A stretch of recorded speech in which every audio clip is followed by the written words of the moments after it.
Sir नमस्ते बच्चों, कैसे हो आप सब। स्वागत है आप सभी का ज्ञानी एकेडमी की हमारी आज की क्लास में। और आज हम जो टॉपिक डिस्कस करने वाले हैं उसका नाम है क्लासिफिकेशन ऑफ बिजनेस एक्टिविटीज। ठीक है, क्या नाम है? Classification of business activities. हमने हमारे बिजनेस स्टडीज का चैप्टर 1 अच्छी तरीके से स्टार्ट किया था। अगर आपने स्टार्टिंग की हमारी वीडियो मिस कर दी है तो ऊपर आपको आई बटन में वो वीडियो फ्लैश होती हुई दिख जाएगी। ठीक है, तो पहले उन वीडियो को जाके अच्छी तरीके से देख लेना, अपना बेस एकदम बढ़िया से स्ट्रॉन्ग कर लेना, फिर आके आप डायरेक्ट ये वाला टॉपिक देख लेना। ठीक है, हाँ जी सर। अब हम क्या पढ़ने जा रहे हैं आज की हमारी क्लास में? तो हम देखने जा रहे हैं क्लासिफिकेशन ऑफ बिजनेस एक्टिविटीज। ठीक है, कि बिजनेस एक्टिविटीज, ये जो बिजनेस है जो हम फर्स्ट क्लास से डिस्कस करते हुए आ रहे हैं कि बिजनेस क्या होता है, उसको हम किस तरीके से और क्लासिफाई कर सकते हैं। इन शॉर्ट, हम बिजनेस एक्टिविटीज को और किन पार्ट्स में हम ब्रेक डाउन कर सकते हैं। क्लियर है? हाँ जी सर। अब तो बस उसी को हमको देखना है कि कौन कौन से पार्ट में हम बिजनेस एक्टिविटी को ब्रेक डाउन कर सकते हैं या किन भाग में हम हमारे बिजनेस को क्लासिफाई कर सकते हैं। तो पहला यहाँ पे है इंडस्ट्री। ठीक है, business activities can be classified into two broad categories, जिसमें से पहला है इंडस्ट्री और दूसरा है कॉमर्स। ठीक है, तो बिजनेस एक्टिविटी को हम मेजरली दो ब्रॉड कैटेगरी में क्लासिफाई कर सकते हैं, पहला है इंडस्ट्री, दूसरा है कॉमर्स। अब आपको यहाँ आपकी स्क्रीन में बहुत ही प्यारा सा चार्ट दिख रहा होगा, सुंदर सा। ठीक है, ये चार्ट दिख रहा है अच्छे से? हाँ जी सर, दिख रहा है। बस इसी को हमको चार्ट को समझना है कि चार्ट बोलना क्या चाह रहा है। तो देखो, बिजनेस एक्टिविटी हुई, उसको हमने दो पार्ट में डिवाइड कर लिया। पहला हो गया इंडस्ट्री, दूसरा हो गया कॉमर्स। समझ गए सर? अब इंडस्ट्री क्या होता है आपको अच्छी तरीके से पता है, आपने बचपन में पढ़ा है कि इंडस्ट्री ऐसी जगह है जहां हम रॉ मटेरियल को फिनिश गुड्स में कन्वर्ट करते हैं। कमान, क्या रॉ मटेरियल को फिनिश गुड्स में हम जहां कन्वर्ट करते हैं उस प्लेस को हम बोल देते हैं इंडस्ट्री। क्लियर है? इतना आपको पता है? हाँ जी सर। अब आपको आगे ये भी पता है, आपने बचपन में सब पढ़ रखा है कि टोटल 3 टाइप की इंडस्ट्री होती है, प्राइमरी, सेकेंडरी और थर्ड हो गया हमारा टर्शरी। क्लियर है? क्या क्या? Primary, secondary, tertiary. ठीक है, प्राइमरी इंडस्ट्री को फर्दर हम दो पार्ट में डिवाइड करते हैं। कैसे सर? तो पहला एक्सट्रैक्टिव और दूसरा जेनेटिक। क्या क्या? Extractive, genetic. ठीक है, एक बार स्टार्टिंग से देखते हैं कि क्या है। सबसे पहले हमने देखा बिजनेस एक्टिविटी। बिजनेस क्या होता है? हम हमारी फर्स्ट क्लास से उसको देखते समझते हुए आ रहे हैं। बिजनेस एक्टिविटी को हमने दो पार्ट में डिवाइड किया, क्या? इंडस्ट्री, दूसरा कॉमर्स। पहला इंडस्ट्री, दूसरा कॉमर्स। इंडस्ट्री आपको पता है 3 टाइप की होती है, प्राइमरी, सेकेंडरी और टर्शरी। ठीक है, फिर प्राइमरी इंडस्ट्री की अगर हम बात करें तो प्राइमरी इंडस्ट्री को further we can divide it into two broad categories, that is extractive industry और जेनेटिक इंडस्ट्री। अब एक्सट्रैक्टिव इंडस्ट्री क्या होता है, जेनेटिक इंडस्ट्री क्या होता है, ये हमारे आगे के डिस्कशन का पार्ट है। ठीक है, अभी तक मैं जितनी बातें बताते जा रहा हूं उतना अच्छी तरीके से समझते जाओ। फिर हम आते हैं सेकेंडरी इंडस्ट्री पे। सेकेंडरी इंडस्ट्री क्या होती है सर? इनमें दो टाइप की इंडस्ट्री आती है। कौन कौन सी? मैन्युफैक्चरिंग इंडस्ट्री और कंस्ट्रक्शन इंडस्ट्री। ठीक है, कुछ हम मैन्युफैक्चर, कुछ गुड्स मैन्युफैक्चर कर रहे हैं, कहां पे आ रहा है? सेकेंडरी इंडस्ट्री में। कंस्ट्रक्शन, बड़ी बड़ी बिल्डिंग, डैम्स, रोड, ये सब, पोर्ट, कैनाल, ये सब हम बना रहे हैं, ये किस में फॉल हो रहा है? कंस्ट्रक्शन इंडस्ट्री में फॉल हो रहा है। कंस्ट्रक्शन इंडस्ट्री खुद किस में फॉल हो रहा है? तो कंस्ट्रक्शन इंडस्ट्री फॉल हो रहा है सेकेंडरी इंडस्ट्री में। क्लियर है सर? हाँ जी। अब आते हैं हम हमारी थर्ड टाइप ऑफ इंडस्ट्री में, दैट इज टर्शरी इंडस्ट्री। अब ये क्या होते हैं सर? ये जनरली हमको सर्विसेज प्रोवाइड करते हैं। ठीक है, कौन कौन सी सर्विसेज? तो एडवर्टाइजिंग की सर्विसेज, बैंकिंग की सर्विसेज, कम्युनिकेशन की सर्विसेज, वेयर हाउसिंग की सर्विसेज, ट्रांसपोर्टेशन की सर्विसेज, इंश्योरेंस की सर्विसेज। ठीक है, कितनी types of services? Total 6 types की सर्विसेज हमको ये इंडस्ट्री प्रोवाइड करती है। क्या क्या? एडवर्टाइजिंग, बैंकिंग, कम्युनिकेशन, ठीक है, फिर insurance, transportation, warehousing. Clear है? याद हो गया? अच्छी बात है। नहीं याद हुआ तो आपकी हेल्प करने के लिए आपको मैं दे रहा हूं यहाँ पे ज्ञान मंत्र। ज्ञान मंत्र क्या है सर? ज्ञान मंत्र है टर्शरी इंडस्ट्री को याद करने का। आपके सामने ये रहा, आपकी स्क्रीन पे ये रहा आपका ज्ञान मंत्र, ABC। ठीक है, आपका ज्ञान मंत्र है ABCWIT। ठीक है, ये आपका ज्ञान मंत्र टर्शरी इंडस्ट्री को याद करने का। क्या? ABCWIT। क्या? ABCWIT। ए से एडवर्टाइजिंग, बी से बैंकिंग, सी से कम्युनिकेशन, डब्ल्यू से वेयर हाउसिंग, आई से इंश्योरेंस, टी से ट्रांसपोर्टेशन। क्लियर है? हाँ जी सर।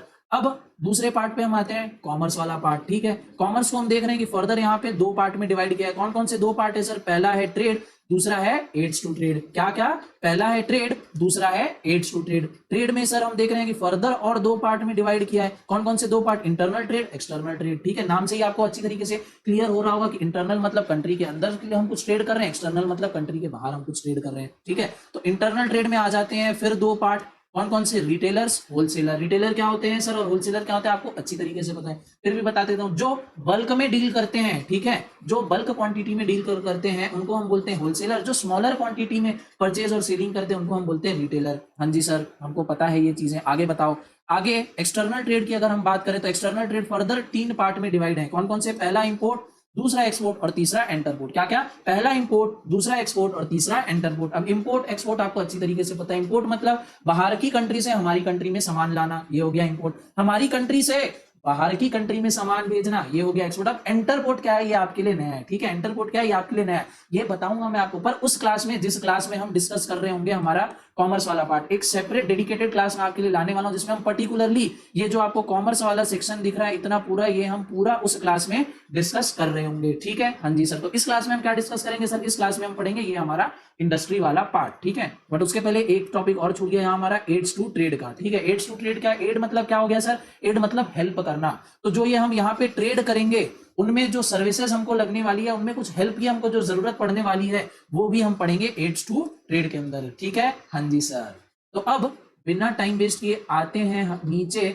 और एक एक करके अच्छी तरीके से देखते हैं कि ये सारे बाकी टॉपिक्स क्या है। स्टार्ट करते हैं हम हमारे आज के फर्स्ट टॉपिक से, that is industry meaning and types. अब आपको अच्छी तरीके से पता है कि इंडस्ट्री होती क्या है, ठीक है, फिर भी हम इसको अच्छे से पढ़ लेते हैं। तो industry refers to economic activities which are, अब इकोनॉमिक एक्टिविटीज, अगर आपने मेरा पहला लेक्चर अच्छी तरीके से देखा होगा तो आपको अच्छे से पता होगा कि इकोनॉमिक एक्टिविटी क्या होती है, ठीक है। पता है, कमेंट करके जरूर बताना। तो इंडस्ट्री क्या है बच्चों, एक इकोनॉमिक एक्टिविटी है which are connected with the conversion of resources into useful goods. हमने बचपन में भी ये बात पढ़ी है, ठीक है, क्लास 9, 10, 7, 6, पता नहीं कितने बार आप लोगों ने ये बात पढ़ी है कि connected with conversion of resources into useful goods, raw material को फिनिश प्रोडक्ट में कन्वर्ट करने का काम कौन करती है, इंडस्ट्री, ठीक है। The term industry is used for activities in which mechanical appliances and technical skills are involved, ठीक है। इंडस्ट्री में मैकेनिकल अप्लायंसेज, बड़ी बड़ी मशीनरी और उन मशीन को चलाने के लिए टेक्निकल स्किल्स की हमको जरूरत पड़ती है, क्लियर है। हाँ जी सर, आगे these includes activity relating to production or processing of goods as well as breeding and raising of animals। अब इंडस्ट्री में कौन कौन सी एक्टिविटीज इंक्लूड होती है, तो पहला हो गया भैया प्रोड्यूसिंग, ठीक है, किसी चीज का प्रोडक्शन करना। दूसरा हो गया प्रोसेसिंग करना, प्रोसेसिंग करना क्या होगा, कोई हमारे पास रॉ मटेरियल उसको हम प्रोसेस कर रहे हैं, उसको और ज्यादा अच्छा और ज्यादा बेहतरीन हम उसको बना रहे हैं, प्रोसेस कर रहे हैं, क्लियर है। हाँ जी सर, फिर breeding and raising of animals, ठीक है, एनिमल्स की अगर हम ब्रीडिंग कर रहे हैं, हमको रेस कर रहे हैं, कैटल फार्मिंग, पोल्ट्री फार्मिंग, ठीक है, फिशरीज वगैरह का काम हम कर रहे हैं, तो वो सारा कहाँ आ गया, इंडस्ट्री के अंदर कवर हो गया, क्लियर है। और एग्जांपल चाहिए तो सर फॉर एग्जांपल नीचे दिया है, cotton textile industry refers to all manufacturing units producing textile goods from cotton. Similarly electronic industry की अगर हम बात करें तो would include all firms producing electronic goods and so on, ठीक है। जब हम इंडस्ट्री के बारे में बात करते हैं, जब हम इंडस्ट्री के बारे में बात करते हैं तो हम एक बहुत बड़े ब्रॉड लेवल पे हम बात कर रहे होंगे, क्लियर, हम एक बहुत ब्रॉड लेवल पे बात कर रहे होते हैं। अब उस इंडस्ट्री में जितनी सारी कंपनीज, ठीक है, जितनी सारी कंपनीज या जितने टाइप के बिजनेसेस फॉलो होते हैं, हम उसको कंबाइंड करके एक वर्ड दे देते हैं इंडस्ट्री, ठीक है। जैसे मोबाइल इंडस्ट्री, ठीक है, मोबाइल की इंडस्ट्री। अब इस मोबाइल इंडस्ट्री के अंदर कौन कौन आएगा, वो सारी कंपनीज इस इंडस्ट्री के अंदर फॉलो होगी जो मोबाइल का मैन्युफैक्चर कर रही है, ठीक है। जैसे रेडमी हो गया, सैमसंग हो गया, एप्पल हो गया, नोकिया हो गया, माइक्रोमैक्स हो गया, लावा हो गया, इतनी सारी जो कंपनीज है, अगर इनको एक वर्ड में बोलना है तो ये किसके अंडर फॉलो होंगी, मोबाइल इंडस्ट्री के अंदर, क्लियर है। तो इंडस्ट्री एक बहुत ब्रॉड टर्म है, ठीक है, जिसके अंदर ये सारी कंपनीज और सारे टाइप के बिजनेसेस आते हैं। समझ में आया? हाँ जी सर, समझ में आ गया। अब हम सीधा आगे बढ़ते हैं हमारी टाइप्स ऑफ इंडस्ट्री पे, जिसपे हम आ रहे हैं हमारी सबसे पहली industry, that is primary industry, ठीक है। प्राइमरी इंडस्ट्री क्या होता है सर, ये भी आपको अच्छी तरीके से पता है। तो primary industry concerned with extraction and production of natural resources and reproduction and development of living organisms, plants etc, ठीक है। ऐसी इंडस्ट्री जो किन एक्टिविटीज में एंगेज है, जो एक्टिविटीज में एंगेज है सच एज एक्सट्रैक्शन, ठीक है, जमीन से कुछ चीज एक्सट्रैक्ट कर रहे हैं, ठीक है, पेट्रोलियम एक्सट्रैक्ट कर रहे हैं, गोल्ड, सिल्वर, डायमंड, कोयला एक्सट्रैक्ट कर रहे हैं, तो एक्सट्रैक्शन वाली इंडस्ट्री उनमें आ गई, ठीक है। Production of natural resources and reproduction and development of living organisms, plants etcetera, ठीक है। प्लांट्स का रिप्रोडक्शन, आपको पता है भैया, प्लांट्स बहुत सारे ऐसे प्लांट्स होते हैं जो मेडिकल यूज में हमको काम आते हैं, तो उनका अगर कोई रिप्रोडक्शन कर रहा है, उनको प्लांट्स को कोई उगा रहा है, तो वो भी कहाँ फॉल होगा, प्राइमरी इंडस्ट्री में फॉल होगा। यानी मैं अगर ये बोल दूं कि मिट्टी से जुड़े हुई चीज, ठीक है, मिट्टी से जुड़े हुए चीज में अगर कोई एंगेज है, कोई उससे इकोनॉमिक एक्टिविटी कर रहा है, तो वो कहाँ फॉल होगा, वो फॉल होगा हमारी प्राइमरी इंडस्ट्री में, क्लियर है। हाँ जी सर। अब प्राइमरी इंडस्ट्री के हो गए दो पार्ट, पहला एक्सट्रैक्टिव, दूसरा जेनेटिक। एक्सट्रैक्टिव इंडस्ट्री मतलब वो industry, these industries extract or draw out products from natural sources, natural sources से हम जो प्रोडक्ट ड्रॉ आउट कर रहे हैं, जो पर्सन, जो कंपनी नेचुरल सोर्सेज से प्रोडक्ट ड्रॉ आउट कर रहे हैं, वो किस कैटेगरी में फॉल होंगी, वो फॉल होंगी एक्सट्रैक्टिव इंडस्ट्री में। Extractive industry supplies some basic raw materials that are mostly products of soil, ठीक है। ये क्या सप्लाई करती हैं, ये बेसिकली सप्लाई करती हैं रॉ मटेरियल्स। किन के लिए रॉ मटेरियल्स, बाकी दूसरी इंडस्ट्री के लिए ये रॉ मटेरियल सप्लाई करते हैं, जो कहां से, मोस्टली निकल के आते हैं हमारे पास सॉइल से, जमीन से, ठीक है, जमीन से जुड़ी हुई चीजों का ये एक्सट्रैक्ट करते हैं और उनको ये दूसरी कंपनीज को, दूसरी इंडस्ट्री को दे देते हैं एज अ रॉ मटेरियल, ठीक है। Product of these industries are usually transformed into many other useful goods by manufacturing industry. Manufacturing industry कहाँ आता है? सेकेंडरी इंडस्ट्री के अंदर आता है। क्लियर है? हाँ जी सर। अब important extractive industry includes farming, mining, lumbering, hunting and fishing operations, ठीक है। तो ये हो गए हमारे पास एग्जांपल। फार्मिंग की इंडस्ट्री कौन सी इंडस्ट्री में आ गई है? फार्मिंग की एक्टिविटी किस इंडस्ट्री के अंदर फॉलो हो गई? प्राइमरी इंडस्ट्री के अंदर। प्राइमरी में भी अगर स्पेसिफिक बोलूं तो एक्सट्रैक्टिव इंडस्ट्री के अंदर, ठीक है। ठीक है जी सर। दूसरा जेनेटिक इंडस्ट्री, तो सर ये किस में एंगेज होते हैं? तो engage in breeding of plant and animal for their use in further reproduction. For the breeding of plants, the seeds and nursery companies are typical example of genetic industry. In addition, activities of cattle breeding farms, poultry farms, fish hatchery come under the class of genetic industry. ठीक है, तो जो industry जो plant और animal पे based है, जिनका धंधा पानी प्लांट और एनिमल से चल रहा है, उनकी ब्रीडिंग करके, उनको रेस करके, उनसे प्रोडक्ट बना के, ठीक है, जो इंडस्ट्री इन सब चीजों पे बेस है, वो कहाँ पे फॉलो हो गई सर? वो फॉलो हो गई जेनेटिक इंडस्ट्री में। क्लियर है? हाँ जी सर। बहुत ही सिंपल इजी से टॉपिक है, ठीक है। टॉपिक देखने को बहुत बड़ा है, घबराने की पर इसमें बिल्कुल भी कोई भी बात नहीं है, एकदम सिंपल इजी टॉपिक है। आप बचपन से ये सारी चीजें पढ़ते आ रहे हो, ये आपके डीएनए में दौड़ रहे हैं ये सारे टॉपिक। बस हम क्या कर रहे हैं, अभी उसको अच्छी तरीके से और रिवाइज कर रहे हैं, थोड़ा सा ब्रश अप कर रहे हैं इन सारे टॉपिक्स को। आगे आते हैं हम हमारी सेकेंडरी इंडस्ट्री पे। प्राइमरी इंडस्ट्री का तो रोल यहीं पे खत्म होता है। आते हैं सेकेंडरी इंडस्ट्री पे। अब सेकेंडरी इंडस्ट्री क्या होती है भैया? तो secondary industries are concerned with using the material which have already been extracted by the primary industry. ये इंडस्ट्री क्या करती है? प्राइमरी इंडस्ट्री ने ऑलरेडी जो काम कर रखा है, जो उन्होंने मटेरियल एक्सट्रैक्ट कर रखा है, उनको ही ये फर्दर यूज करते हैं, उनको ही फर्दर प्रोसेस करते हैं और उनसे ये फिर नए प्रोडक्ट्स बना के हमको देते हैं। आगे these industry processes such materials to produce goods for final consumption or further processing by other industrial unit. For example, mining of iron ore is done by primary industry, but manufacturing of steel is done by secondary industry. ठीक है, तो ये industry क्या करती है? ये raw material जो इनके पास प्राइमरी इंडस्ट्री से आ रहा है उसको ये मैन्युफैक्चर करके उसको प्रोसेस करके या तो ये फाइनल कंजम्पशन के लिए गुड्स बना देते हैं या उसको और पॉलिश करके प्रोसेस करके ये और अगली इंडस्ट्री के लिए रॉ मटेरियल बना के उनको सप्लाई कर देते हैं। जैसे यहाँ पे बहुत बढ़िया एग्जांपल दिया आयरन ओर का। ठीक है, आयरन हम जमीन से एक्सट्रैक्ट करते हैं। एक्सट्रैक्शन का काम किसका है? एक्सट्रैक्शन इंडस्ट्री का, जो किसमें फॉलो होती है?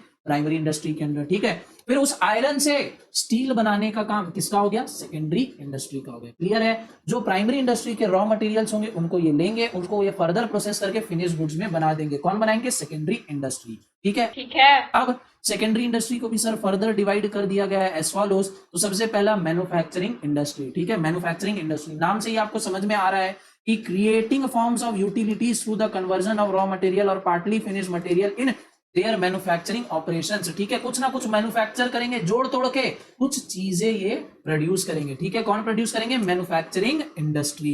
ठीक है, जैसे एग्जांपल यहाँ पे दिया कन्वर्टिंग कॉटन इनटू क्लॉथ। ठीक है, कॉटन हमको एक्सट्रैक्ट करके किसने दिया? प्राइमरी इंडस्ट्री ने। अब उस कॉटन का कपड़ा कौन बनाएगा? सेकेंडरी इंडस्ट्री बनाएगा। ठीक है, वुड हमको निकाल के दिया किसने? प्राइमरी इंडस्ट्री ने। अब उस वुड से, उस लकड़ी से दरवाजे, फर्नीचर, सोफा, बिस्तर, ये सब कौन बनाएगा?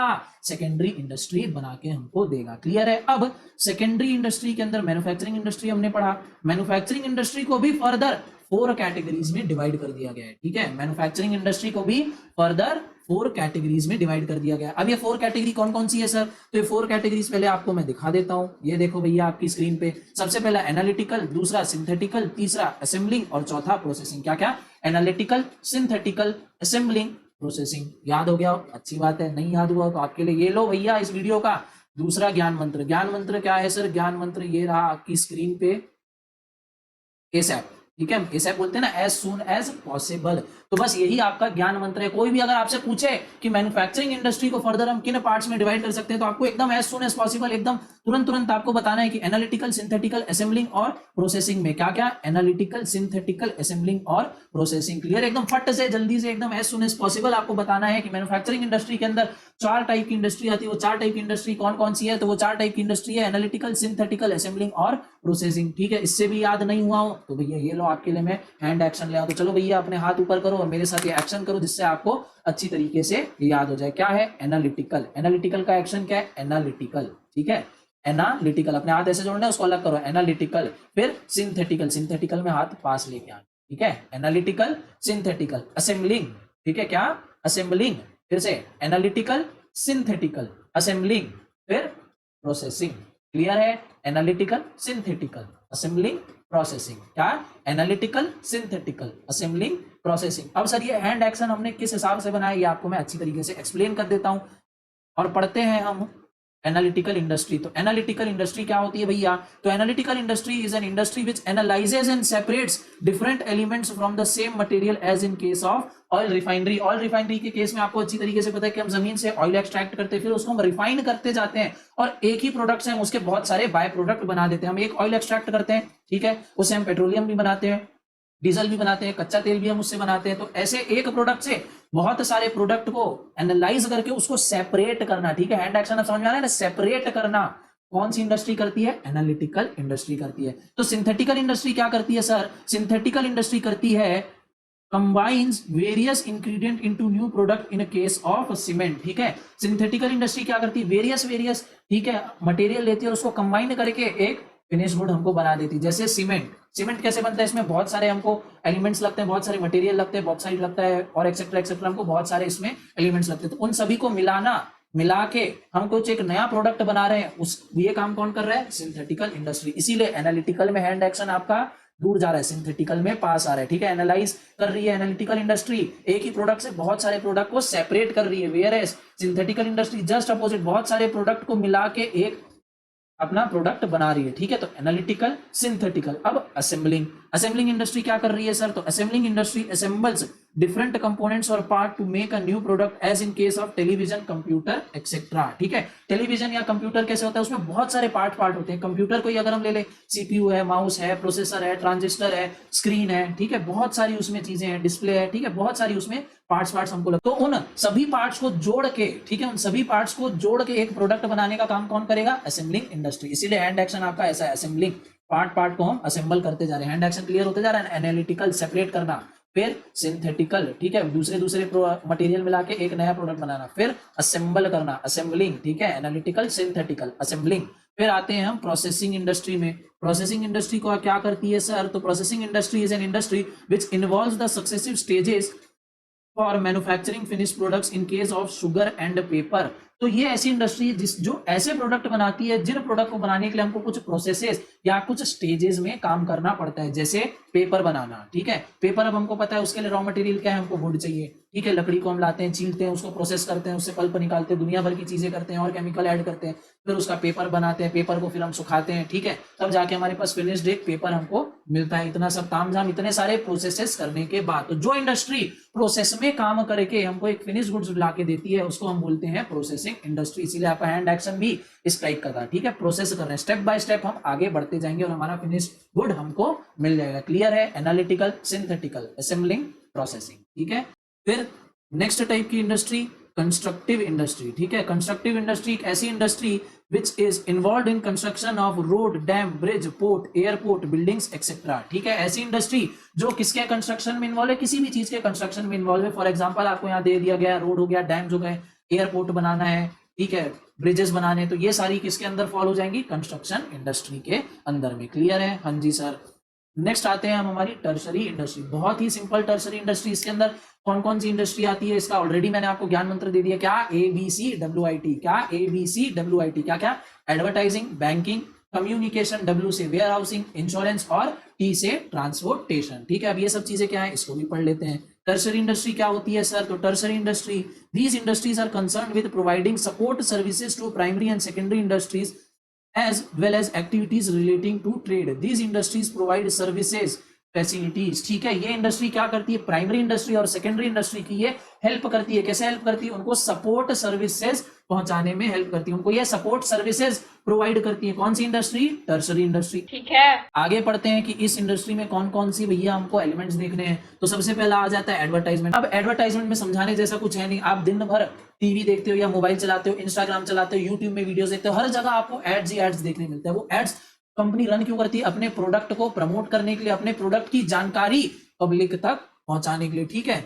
मान लो कोई कंपनी है, बहुत मेहनत करके उन्होंने एक फिनिश प्रोडक्ट बनाया, अब लोगों को उन फिनिश प्रोडक्ट के बारे में पता ही नहीं है, ठीक है, लोगों को पता ही नहीं है कि मार्केट में एक ऐसा भी प्रोडक्ट हमारे पास है। तो बताओ इस केस में जो कंपनी ने वो फिनिश प्रोडक्ट बनाया, तो उस प्रोडक्ट को बनाने का कोई मतलब हुआ क्या? नहीं सर, उस प्रोडक्ट को बनाने का कोई मतलब ही नहीं हुआ। कंपनी ने अपना टाइम लगाया, अपनी कॉस्ट लगाई, बट लोगों को पता ही नहीं है, तो उसको खरीदेगा कौन? इसीलिए लोगों को उस प्रोडक्ट के बारे में जानकारी मिले, उस प्रोडक्ट से लोगों की क्या नीड्स फुलफिल होंगी, उसकी रिक्वायरमेंट फुलफिल करने के लिए, वो सारी चीजें बताने के लिए हमको किस सर्विस की जरूरत पड़ती है? एडवर्टाइजिंग सर्विस की जरूरत पड़ती है। क्लियर है? हाँ जी सर। दूसरा, बैंकिंग सर्विसेज, ठीक है। अब बैंकिंग की हमको भैया क्यों नीड है? हमारे मनी स्टोर करने के लिए, ठीक है। कभी हमको बिजनेस में पैसे की जरूरत है तो लोन्स लेने के लिए, ट्रांजैक्शन करना है, किसी को मनी पहुंचाना है बैंकिंग में, एक बिजनेस में, ठीक है। बिजनेस में बहुत हैवी ट्रांजैक्शन होते हैं, जो ट्रांजैक्शन को हमको सक्सेसफुली करने में, इजीली करने में कौन असिस्ट करता है? तो बैंक हमको असिस्ट करता है, ठीक है। बड़े बड़े ट्रांजैक्शन, चुटकियों में पैसा इधर से उधर ट्रांसफर करने में कौन हेल्प करता है? बैंक हेल्प करता है। हमको हमारा एक्सेस पैसा है, कहीं हमको सेफ जगह पे रखना है जिसपे हमको इंटरेस्ट भी मिले, तो कौन देगा? बैंक देगा। हमको पैसे की जरूरत है, कौन देगा? बैंक देगा, ठीक है। तो बैंक हमको यहाँ इस सब चीज में, फाइनेंशियल चीजों में हमको कौन हेल्प करता है? बैंक हेल्प करता है। नीचे आते हैं, थर्ड टाइप की जो सर्विस है, कम्युनिकेशन की सर्विसेज, ठीक है। कम्युनिकेशन की सर्विसेज हमको क्यों जरूरी है सर? ट्रेडर्स और कंज्यूमर्स में exchange information with one another, thus postal services, telephone facilities में ऑल्सो भी regarded as auxiliary to business activities, ठीक है। कम्युनिकेशन की सर्विसेज, दिन भर जो हम बात करते हैं, एक दूसरे से कम्युनिकेट करते हैं, ये भी बहुत इंपॉर्टेंट रोल प्ले करता है हमारे बिजनेस में। कैसे? मान लो जैसे आपने कोई प्रोडक्ट खरीद के लाए, ठीक है, प्रोडक्ट में आपको 1 साल की वारंटी मिली। अब मान लो प्रोडक्ट 5 महीने में ही खराब हो गया, अब आपको उस प्रोडक्ट को बनवाना है, दिखवाना है किसी को, तो अब इस चीज में क्या सर्विस काम आएगी? कम्युनिकेशन की सर्विस काम आएगी। कैसे? आप तुरंत कंपनी के कस्टमर केयर नंबर पे आप डायल करेंगे, उनसे 1 to 1 कम्युनिकेट करेंगे कि मैंने आपकी कंपनी का ये प्रोडक्ट लिया था, मुझे ये सारी डिफिकल्टीज आ रही है, बताओ मैं इसको कैसे सॉल्व करूं। तो कम्युनिकेशन भी बहुत ही ज्यादा इंपॉर्टेंट होता है। अगर दो लोगों के बीच में कम्युनिकेशन ही नहीं है तो उन दोनों के बीच में कोई ट्रांजैक्शन अच्छी तरीके से हो ही नहीं सकता, ठीक है। अब नेक्स्ट आते हैं हम हमारी फोर्थ पॉइंट पे, that is warehousing. Warehousing को हिंदी में गोडाउन भी बोलते हैं। तो बस इसी के साथ आपका ये पॉइंट यही खत्म हो जाता है। आपको अच्छी तरीके से पता है कि गोडाउन क्या होता है। गोडाउन एक ऐसी जगह होती है जहां मैन्युफैक्चरर अपना सामान को एकदम सेफली स्टोर करके रख सके। अब स्टोर करने की जरूरत क्यों पड़ती है सर? तो ये चीज भी समझो। मान लो एक फैक्ट्री है जो डेली बेसिस पे मोबाइल का मैन्युफैक्चर कर रही है, ठीक है। मान लो आज का दिन है, अगर आज एक मोबाइल की कंपनी, एक मोबाइल की फैक्ट्री 1000 मोबाइल प्रोड्यूस कर दिए उसने, तो आज ही क्या आज वो फाइनल कंज्यूमर तक पहुंचा सकती है क्या? नहीं सर। मार्केट पे लाने में उनको पहले मोबाइल होलसेलर को बेचेंगे, फिर होलसेलर रिटेलर को बेचेंगे, फिर आप रिटेलर के पास जाके तब आप मोबाइल परचेज करोगे। तो इतने सारे प्रोसेस होने में लगेगा भैया बहुत सारा टाइम, ठीक है। तब तक वो मोबाइल खराब नहीं हो जाए, तो ये जरूरी है कि उसको एक सेफ जगह पे स्टोर करके रखा जाए कि जैसे ही मार्केट में डिमांड आएगी, हम तुरंत हमारे वेयर हाउस से वो सामान फाइनल कंज्यूमर तक पहुंचा देंगे। क्लियर है? तो एक ऐसी जगह जहां आपका जो आपने प्रोडक्ट प्रोड्यूस किया है वो सेफली पड़े रहे, जब तक वो फाइनल कंज्यूमर तक नहीं पहुंच जाता, उस जगह को बोलते हैं वेयर हाउस, और उस सर्विस को बोलते हैं वेयर हाउसिंग की सर्विसेज। समझ रहे हो? समझ रहे हो आप? समझ रहे हो? नेक्स्ट आते हैं हम हमारे फिफ्थ पॉइंट पे, दैट इज इंश्योरेंस। इंश्योरेंस क्या होता है सर? तो आप सभी को पता है कि बिजनेस में ऑलवेज रिस्क इन्वॉल्व होता है, ठीक है। कैरेक्टरिस्टिक्स ऑफ बिजनेस में हमने पढ़ा था ना कि बिजनेस में रिस्क इन्वॉल्व होता है। कब आपके बिजनेस में क्या हो जाए आपको नहीं पता। अचानक से कभी भी आपकी फैक्ट्री में आग लग सकती है, चोरी हो सकता है, सामान खराब हो सकता है, कुछ भी हो सकता है। ये चीज तो हमारे हाथ में नहीं है, पर हाँ उस रिस्क को क्या हम कम कर सकते हैं क्या? बिल्कुल सर, हम उस रिस्क को कम कर सकते हैं। कैसे कम कर सकते हैं? इंश्योरेंस करवा के। मान लो अगर आपको लगता है कि आपकी इंडस्ट्री पे आग लगने का खतरा बहुत ज्यादा है, तो आप क्या कर सकते हो? फायर इंश्योरेंस कर सकते हो कि बाई चांस गलती से अगर आपकी फैक्ट्री में आग लग जाती है और आपके गुड्स जो है जल के खाक हो जाते हैं, तो इन रिटर्न आपने जो इंश्योरेंस लेके रखा है फायर इंश्योरेंस, उसके रिटर्न में आपको कुछ मनी मिल जाए, जिससे जो आपका लॉस है वो कॉम्पनसेट हो सके। क्लियर है? जो आपका लॉस है वो कॉम्पनसेट हो सके, इसीलिए हमको इंश्योरेंस की जरूरत पड़ती है। क्लियर है? इंश्योरेंस सर्विसेज क्या होता है। नेक्स्ट आते हैं हम हमारे नेक्स्ट पॉइंट पे, पॉइंट नंबर 6, ट्रांसपोर्ट, ठीक है। One of the most important thing, transport. Transport क्या होता है सर? ट्रांसपोर्ट फैसिलिटी क्या? किसी भी प्रोडक्ट को एक जगह से दूसरी जगह तक ले जाना, ठीक है। किसी भी प्रोडक्ट को जो एक जगह मैन्युफैक्चर हो रही है उसको दूसरी जगह तक पहुंचाना ही होता है ट्रांसपोर्टेशन, ठीक है सर। हाँ जी। अब ये जरूरत क्यों पड़ती है? तो फैक्ट्रीज आपको भी पता है एकदम बीचों बीच शहर के तो होती नहीं, शहर के आउटर में होती है। वहां से वो जो प्रोडक्शन कर रहे हैं, जिन प्रोडक्ट को वो बना रहे हैं, उनको शहर तक पहुंचाने के लिए जो चीज हमको लगेगी, जो सर्विस हमको लगेगी अपने प्रोडक्ट को शहर तक, लोगों तक पहुंचाने के लिए, उसी को बोलते हैं ट्रांसपोर्टेशन की सर्विसेज। अब ट्रांसपोर्टेशन हम कैसे भी कर सकते हैं, रोडवेज कर सकते हैं, एयरवेज कर सकते हैं, सी के थ्रू हम ट्रांसपोर्ट कर सकते हैं। तो बस यही सिंपल सा है हमारा ट्रांसपोर्टेशन का पॉइंट। क्लियर है? आई होप आपको ये इंडस्ट्री वाला पार्ट पूरा अच्छी तरीके से समझ में आया होगा। इस क्लास को यहीं पे करते हैं खत्म। और मैं आपसे मिलूंगा अगली क्लास में, और अगली क्लास में हम डिस्कस कर रहे होंगे हमारा कॉमर्स वाला पार्ट। तब तक के लिए लाइक और शेयर ठोक दीजिए, महाकाल का दबा के लाइक और शेयर ठोक दीजिए। 5000 लौटे दिख जाना चाहिए। ये 4000 के लिए मैं यहाँ पे नहीं खड़ा हूँ, पूरा साल मेहनत करता हूँ आपके लिए बेटा। ऐसा नहीं चलेगा, ऐसा नहीं चलेगा। लाइक ठोकी दबा के।